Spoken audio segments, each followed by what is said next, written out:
Hello everyone, this is Women's Grandmaster Sabina Foyshore. Welcome back to my YouTube channel.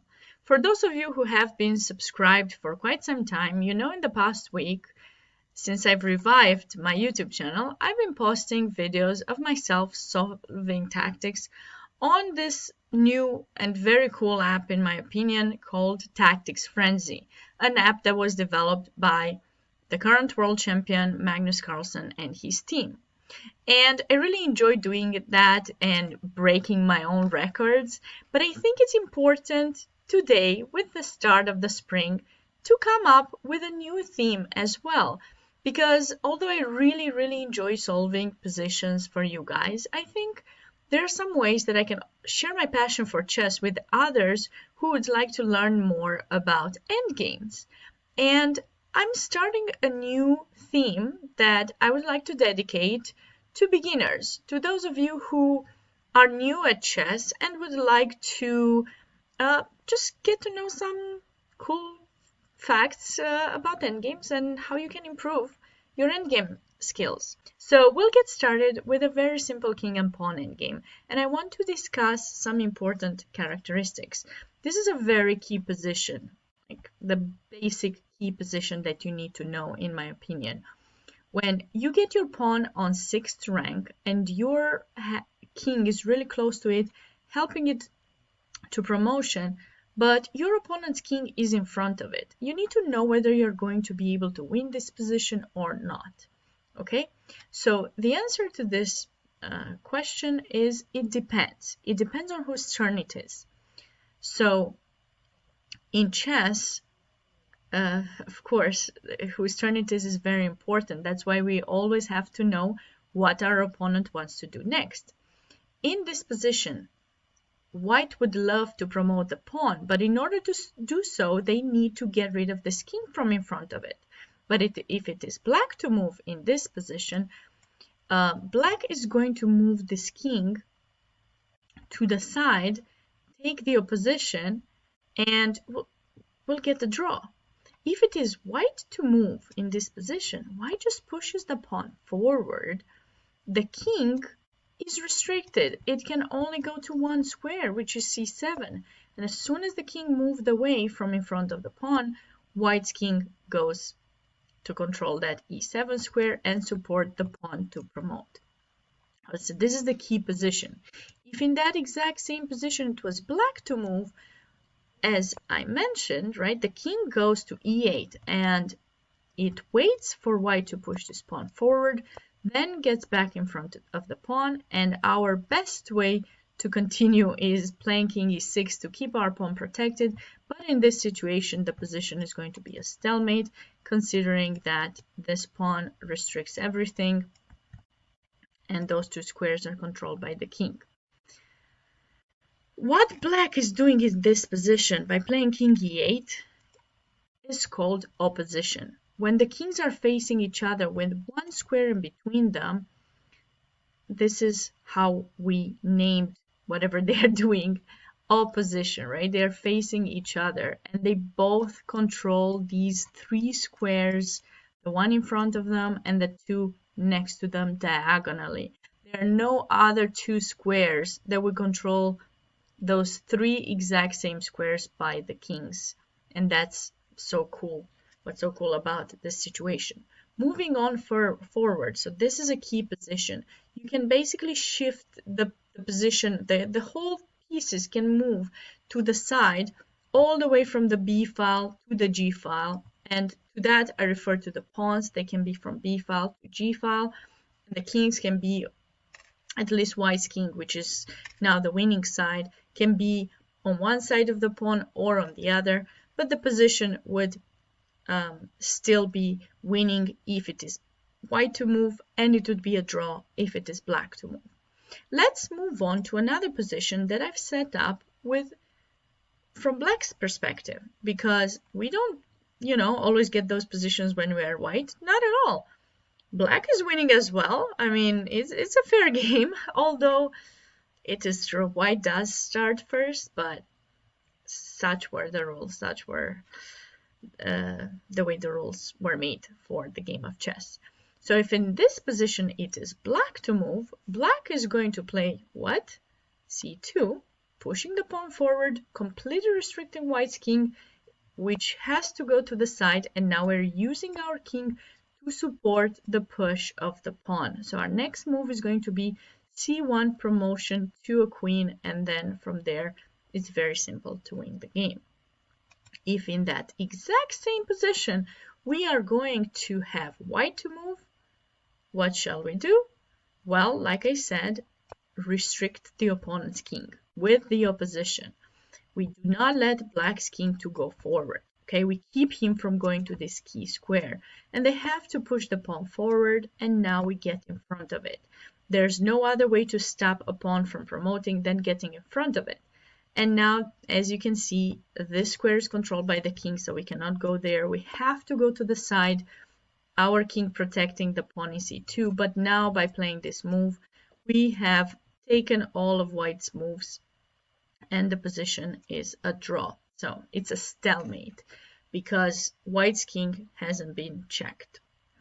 With the b pawn, the key square, and that's going to be the same for the g pawn, the key square is going to be like the key position is really similar because now white still gets the chance to take the opposition. We push b2, they get in front.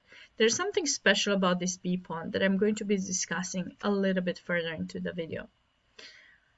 Now, how do we get into this key position? Because clearly you don't just trade all the pieces and you suddenly miraculously get into the key position, what I like to call it. But you end up having your pawn kind of backwards, and you have to make your way up forward. And you have to know, if you are the side who has the pawn, you want to get that key position with you to move so that you can push the pawn forward, take all of the opponent's moves, and then get to promote that pawn. So if the opponent knows how to play correctly, the game could end in a draw. But it really depends your starting position. What was the last move that you made in order to get the position that you want? So in this case, I have the position set up with white to move, which means black's last move was king to c7, taking white's opposition, which means, once again, black's king controls all of those three squares on which white's king can go forward. So now white has to choose a side to move the king because they cannot move forward, which is what they would love to do. So let's say white chooses one side to go. I choose this one. It really doesn't matter which side you go as long as black plays correctly. So although you're seeing this position from white's perspective, I want you to pay attention to what black does. King to d7 follows white's king, because by doing so, it's restricting it from going forward to support its pawn. Now when the pawn pushes, black's king retreats back in front of white's pawn, and now white's pawn can go forward, but it's going to be a draw. But the king cannot be going forward, and that's a big deal that we need to understand. Now we push c6, and it's kind of a similar position to the key position. When you're watching this video, I recommend you to cover that 8th rank to realize that it's exactly the same position that I was showing you before, this one, right? Where the pawn pushes forward and you're thinking, okay, now I'm restricting every single square of my opponent. They have to go to the side, and then I come here and I'm winning the game, okay? But then I want you to take your hand away from covering the 8th rank, and you will realize that actually there is a problem. There is an 8th rank, okay? So because there's an 8th rank, black has sufficient time to get the king positioned correctly. So they would go king c8. Remember that key position, right?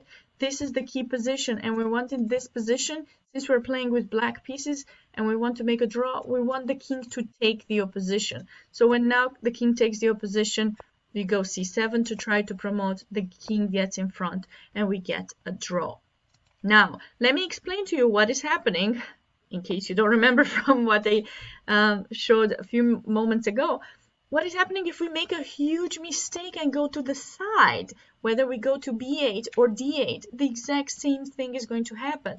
White will play king to d6, bringing the king to support the pawn. Now black's king will have to get in front to stop that c-pawn push, but now when we push the pawn, and that's why I really emphasized on that key position, in my opinion, that's a very important position to know whose turn you want it to be. The king needs to go to the side and white gets to promote. So be very, very cautious. Okay, so you need to know whether you're going to win or not. If we have this exact same position, but it is black to move, we can say that white has taken the opposition. So now, this is the key important factor. When we are the side who's trying to win and we're trying to promote the pawn, what we need to make sure we do is utilize our king first. Our king is supporting the pawn to promote. So black in this position needs to choose one side where they'll move the king. So let's just say they go to d7. And now, because I keep highlighting these three squares, it is very important for you to understand white doesn't continue taking the opposition. The important thing was to get the opposition right on the same file as the pawn, where the pawn is, right? So this is the C file. And now the king is going to go to b6. Why? Because that is the square that black gave up when they moved the king to the side, right? When kings are in opposition, they control these three squares that are only controlled by the kings being positioned on those two squares, c7 and c5. When black's king goes to d7, our king goes to b6. That's the only square out of the three that is not controlled anymore by black's king. Okay, so that's how we basically choose what we choose to do. If black's king chooses to go on this other side from those three squares, those two are still controlled by the king in b7, but this d6 one is not. So the king will go to d6 and then will support the pawn to be pushed. And the game can continue king c8. Now, I really highly recommend that you get used to doing this. You take the opposition, black has to move to one of the sides, and now once again we go forward to that square that they left behind, and now this pawn is going to march because the last three squares where it gets to push are controlled by the king, and it helps us to win the game. So say the king goes here, white just pushes, promotes to a queen, and hopefully from here on you know how to win the game. Let's discuss the difference between 4th rank and 5th rank, because I find that to be a very important theme that some people forget about. So the 5th rank, I've seen it in a few books, is called the magical rank. We don't do magics there. That's not the reason why we say it, but it's the special rank that actually helps one side, in this case white, win the game regardless of whose turn it is. So wherever this pawn is, together with the kings, we can just move them from D to C to B, to E to F and to G files. No matter where we move it, white is going to be winning, okay? Regardless of whose turn it is. That's why it's called a magical rank, because black would not have that extra rank in the end, if you remember the 8th rank, to get back to the key position and get into it in the correct form to actually draw the game. So here, if it is white to move and they have to give up the opposition, black will follow like they usually do. Otherwise, white just plays the king to e7 and starts supporting its pawn to promotion. Now we push e6, black plays king d8, and now we go d7, that being the key position, right? The king needs to go to the side, and now white wins the game. So that's why this is super, super important to remember. We can also win if we go on this other side. And when black takes the opposition, we push d6, going there. Hop, hop, hop. The pawn gets to promote. And let's see if it is black to move, but with black to move is more simple because black's king needs to be moved to one side, which allows white's king to just go forward and support the push of the pawn. There's something special about the magical rank with the b pawn. And I want to point it out because often we forget about it. So if it is white to move and white's king goes to a side or the other, it's pretty simple to win because we go on the other side forward, as we know, and we start marching our pawn. But if it is this position and it is black to move, you have to move your king to the edge of the board in order to win. So in case it would be a b pawn, you would have to move the king to a3 instead. So when white takes the opposition, we push, king comes here, we push, and now the king goes to h2, and our next move is going to be promotion. Now let me explain to you what is the problem if we actually just go to f3, because oftentimes I emphasize on going to the right. It really, again, it doesn't matter. I just chose one side. So what white can do to be a little bit tricky is that now they would go king h2, right? So they pretend like, okay, great, nothing happens. Black plays king f2, and now white plays king h1, and they're looking forward for you to pushing g3. And that would be a huge, huge blunder. Please do not make this mistake. With g3, you would put white's king in stalemate, and instead of winning, you end up losing half a point. You don't lose the game, but losing half a point could be, you know, something. So you have to be very careful. Just please remember to go to the side. If you make a mistake, and it is very possible, it happens to anyone, that you actually go on this side of the board and then you realize, oh no, wait, this was the g file, and now if I push b3, it's a draw. What do I do? Don't panic, please. Go right back to g3, and when they take your opposition, please go on the h file, and you are going to be able to win. Okay? So that was, you know, something very important that I wanted to discuss with you. Now, let us see this final position for white. If it's a b pawn, right? The same thing, right? Be careful. Go king a6. Please do not go king c6. Well, that was quite something we went over. A lot of king and pawn endgames, key positions, magical rank, and B and G files. I have not talked at all about the A and H file. Expect that to happen in the next video. I really appreciate your support and for everything that I do. I wish you all a wonderful spring and looking forward to seeing you in the next video. Also, please don't forget, if you enjoyed this video, subscribe down below, and you will get notified when I'm posting other more fun videos like this for those of you who are more at the beginner level. Thank you so much. Cheers.